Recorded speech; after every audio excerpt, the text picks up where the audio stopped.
क्या आप जानते हैं सावन का महीना क्यों है इतना खास? इसका इतना महत्व क्यों है? और क्यों इसे कहा जाता है भगवान शिव का महीना? और क्या है इस महीने का ज्योतिष महत्व? महादेव दोस्तों, स्वागत है आप सभी का हमारे यूट्यूब चैनल एस्ट्रो धर्मा में, जहां आज हम बात करने वाले हैं कि सावन का महीना इतना खास क्यों है और इसका ज्योतिष से क्या संबंध रहने वाला है। तो चलिए पहले शुरू करते हैं कि सावन का महीना क्यों है इतना खास और क्यों है भगवान शिव के लिए इतना प्यारा।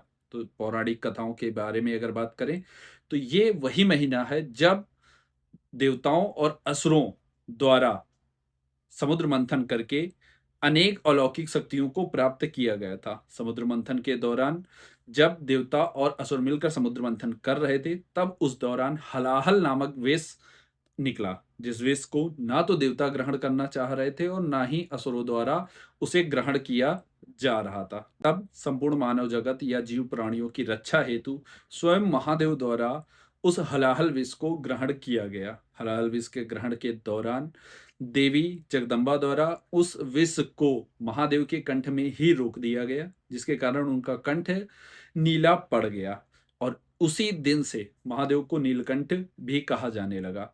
उस विष में इतनी ज्यादा गर्मी थी कि उस गर्मी को शांत करने के लिए उस दौरान देवताओं द्वारा माँ गंगा के पवित्र जल से भगवान भोलेनाथ का स्नान और उनका कहीं न कहीं कहें अभिषेक करवाया गया था। उसी मान्यता के अनुसार श्रावण मास में भक्तों द्वारा भगवान शिव को अनेक प्रकार की वस्तुओं, दूध हो गया, गंगा जल हो गए, अन्य पेय पदार्थों के या कहें अन्य पदार्थों द्वारा अभिषेक किया जाता है, जिससे प्रसन्न होकर महादेव आपकी कामनाओं की पूर्ति करते हैं और आपको जीवन में समृद्धि, स्वास्थ्य का लाभ प्रदान करते हैं। ये अगर बात करें कि एक महत्वपूर्ण घटना थी जिसने मानव जगत को रक्षा हेतु भोलेनाथ के समर्पण को दिखाया जाता है।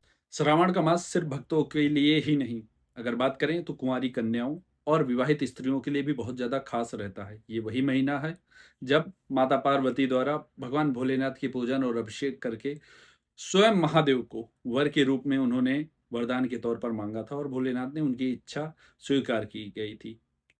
इसीलिए सावन में कुंवारी कन्याएं सावन का सोमवार का व्रत रखती हैं ताकि उन्हें उनके जीवन में एक योग्य वर की प्राप्ति हो।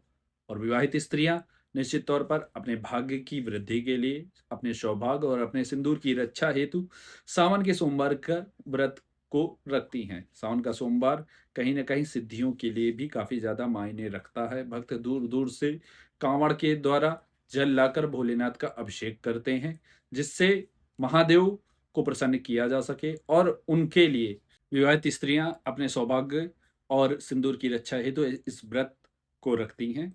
राशि अनुसार जो सबसे ज्यादा जरूरी है कि कौन सी राशि वाले किन चीजों को अर्पित कर भोलेनाथ को प्रसन्न कर सकते हैं और अपने मनोकामना की पूर्ति कर सकते हैं। तो चलिए आज इसी टॉपिक पर फिर से बात करते हैं। मेष राशि। मेष राशि वालों के लिए इस सावन बहुत ही खास रहने वाला है। बहुत ही जीवन में परिवर्तन के लिए वो निश्चित तौर पर जल, गंगा जल और गुड़, इन वस्तुओं का अगर अर्पण करते हैं भोलेनाथ को, तो निश्चित तौर पर उनकी मनोकामना की पूर्ति अवश्य होगी। वृषभ राशि। दूध, दही और सफेद चंदन। जी हाँ, दूध, दही और सफेद चंदन, ध्यान रखिएगा वृषभ राशि वालों।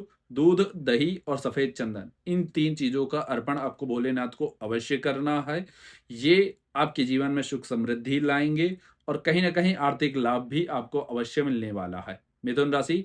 गन्ने का रस और दूर्वा घास बिल्कुल भी ना भूलें, ध्यान रखें कि गन्ने का रस और दूर्वा घास ये आप अपने पूजन सामग्री में जरूर रखेंगे और भोलेनाथ को अगर आप अर्पित करते हैं तो स्वास्थ्य से संबंधित लाभ आपको अवश्य मिलने वाले हैं।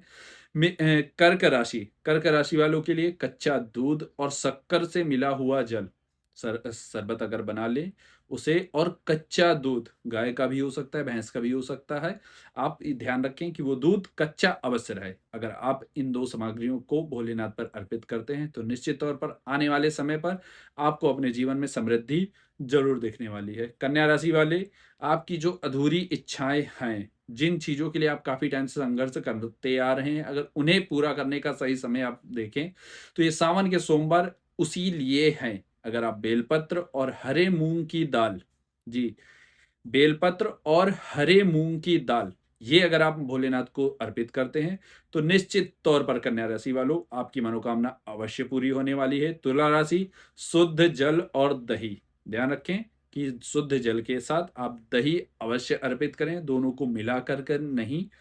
पहले आप जल अर्पित करें, फिर उसके बाद आप दही अर्पित करें, फिर उसके बाद भोलेनाथ का फिर से जल से स्नान करवाएं। आपकी निश्चित तौर पर मनोकामनाएं पूर्ण होंगी। वृश्चिक राशि वाले गंगा जल और पंचामृत से अगर भोलेनाथ का अभिषेक करते हैं तो निश्चित तौर पर उन्हें कार्य क्षेत्र में अच्छी सफलताएं देखने को मिलेंगी और कहीं ना कहीं उनके वैवाहिक जीवन में भी चीजें बेहतर होती दिखाई दे रही हैं।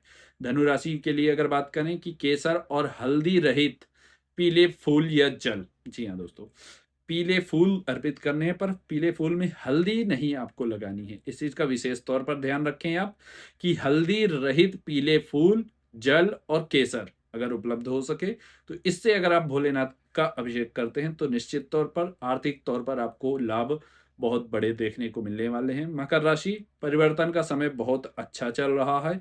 कच्चे दूध और काले तेल, ये दो चीजों से अगर आप अभिषेक करते हैं तो निश्चित तौर पर आने वाले समय में आपको अपने जीवन में आ रही कठिनाइयों से निवारण मिलेगा और बार बार जो सफलताएं आपके जीवन में आकर के लौट जा रही थी उनमें आपको सफलताएं देखने को मिलेंगी। अगली राशि है कुंभ, जिसमें आपको जल में सफेद तिल मिलाकर और भांग और धतूरा, ये दो चीजें आप अब मिला करके अगर आप भोलेनाथ को अर्पित करते हैं तो स्वास्थ्य और कार्य क्षेत्र में वृद्धि आपको दोनों में दिखाई देने वाली है। और अब बात करते हैं ज्योतिष की आखिरी राशि मीन राशि। दूध, शहद और बेलपत्र, ये तीन चीजें अगर आप अर्पित करते हैं तो निश्चित तौर पर मानसिक अशांति से जो आप जूझ रहे थे वहां पर आपको शांति मिलने वाली है और पारिवारिक रिश्ते भी आपके बहुत ज्यादा बेहतर होने वाले हैं। अगर आप और भी जानकारी चाहते हैं कि सावन में विशेष पूजाएं कैसे किस प्रकार से होंगी, कमेंट बॉक्स पर आप कमेंट कर सकते हैं। हर हर महादेव।